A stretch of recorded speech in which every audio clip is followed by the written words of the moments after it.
Hello दोस्तों, स्वागत है आपका करमवीर सर ट्यूटोरियल की एक और शानदार वीडियो में। आज हम पढ़ेंगे रैशनलाइजेशन, जिसको हम हर का परिमेयकरण कहते हैं। बहुत सारे बच्चे इससे परेशान रहते हैं कि ये बड़ा अजीब सा दिखता है, शक्ल ऐसी लगती है कि बच्चों को डरा दे।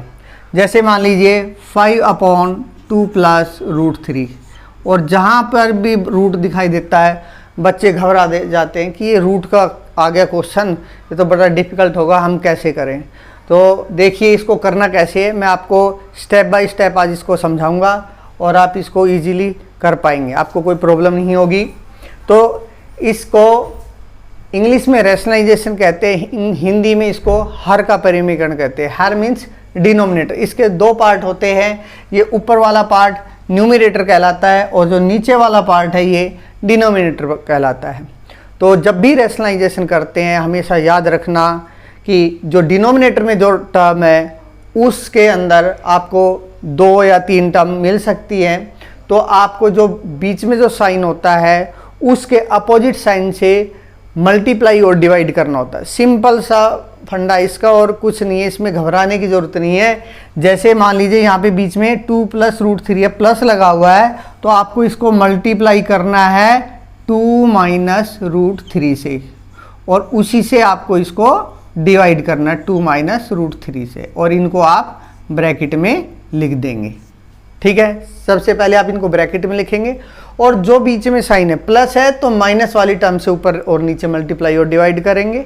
अगर यदि यहाँ पे माइनस होता तो यहाँ हम प्लस लिखते। ठीक है, अब कैसे करना है, अब जो ऊपर वाली टर्म है वो एज इट इज लिख लीजिए 5 × 2 - √3। ठीक है, अपॉन में, अब देखिए 2 + √3 और 2 - √3 के बीच में मल्टीप्लाई का साइन है, तो कैसे करना है। तो आपने एक आइडेंटिटी पढ़ी होगी, हो सकता है आपको याद भी हो, a + b और a - b = कम ऑन, बताइए क्या किसके इक्वल होता है, a + b और a - b, ये होता है a² - b² के इक्वल। किसके इक्वल, a² - b²। यहाँ पे a आपका है 2 और b है आपका √3। तो हमें क्या करना है, a² मीन्स 2 का स्क्वायर हो जाएगा और b² मीन्स √3 का स्क्वायर हो जाएगा। तो 2 का स्क्वायर माइनस √3 का स्क्वायर। ठीक है, ये हो गया।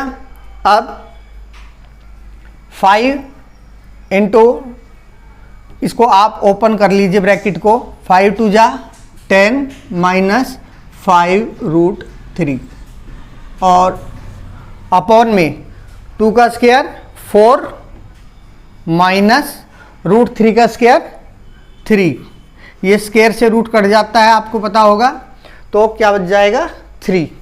अब यहाँ पे हम 10 - 5 √3 लिखेंगे, अपॉन में 4 - 3 कितना हो गया 1।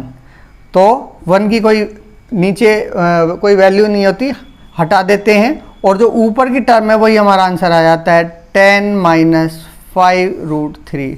ये हमारा आंसर आ गया है। ठीक है, ये हमारा आंसर आ गया है। तो आपको एक चीज़ ध्यान रखनी है, कई बच्चे क्या गलती करते हैं, यहाँ पे 10 - 5 को 2 लिख देते हैं। यहाँ ये दोनों डिफरेंट टर्म है, ये अलग नंबर, ये अलग नंबर है, ये रैशनल नंबर है, ये इर्रेशनल नंबर है। ठीक है, ये आप 9th क्लास में पढ़ चुके होंगे, अगर यदि आप 10th में हैं तो, और अगर अभी आप छोटी क्लासेज में हैं तो आप पढ़ेंगे 9th क्लास में जाके कि रैशनल और इरेशनल नंबर क्या होते हैं। आप ये समझ लीजिए, ये एप्पल है और ये बनाना है, तो हम 10 एप्पल में से 5 बनाना को माइनस नहीं कर सकते। ये डिफरेंट चीज़ें हैं दोनों, तो ये डिफरेंट ही रहेंगी दोनों टर्म, अलग रखना इनको लास्ट तक। ठीक है, तो बच्चों ये इजी सा कॉन्सेप्ट था रैशनलाइजेशन का, और ये बहुत जगह आता है, ये किसी भी क्वेश्चन में आ सकता है आपके सामने। तो आपको इसी तरह से सोल्व करना है कि जो नीचे जो डिनोमिनेटर में टर्म है उसमें जो साइन लगा हुआ है, तो प्लस है तो माइनस वाली टर्म से ऊपर नीचे मल्टीप्लाई भी करेंगे, डिवाइड भी करेंगे, और अगर माइनस है तो प्लस की टर्म से करेंगे, फिर इसको सोल्व करेंगे। और ध्यान रखना, अगर यदि यहाँ पे इसमें मोस्टली आइडेंटिटी बनती है और ज़्यादातर यही आइडेंटिटी बनती है a प्लस बी और a माइनस बी की। क्यों बनती है? क्योंकि हम यहाँ पे जब मल्टीप्लाई डिवाइड करते हैं तो जो साइन यहाँ पर है उसी के अपोजिट साइन से करते हैं। तो प्लस है तो माइनस से होगा, माइनस है तो प्लस, तो यानी डेफिनेटली आपकी आइडेंटिटी यही बनेगी a प्लस बी और a माइनस बी की, और जो कि क्या होती है a square minus B square. ठीक है, और जिस टर्म पे रूट होता है उसका रूट हट जाएगा, सोल्व करके आपका आंसर आ जाएगा। तो ये हमारी वीडियो थी। अगर यदि ये वीडियो आपको अच्छी लगती है तो लाइक कीजिए, सब्सक्राइब कीजिए, और ऐसी और वीडियो देखने के लिए आप हमारे चैनल को सब्सक्राइब कर सकते हैं, शेयर कीजिए। Thank you.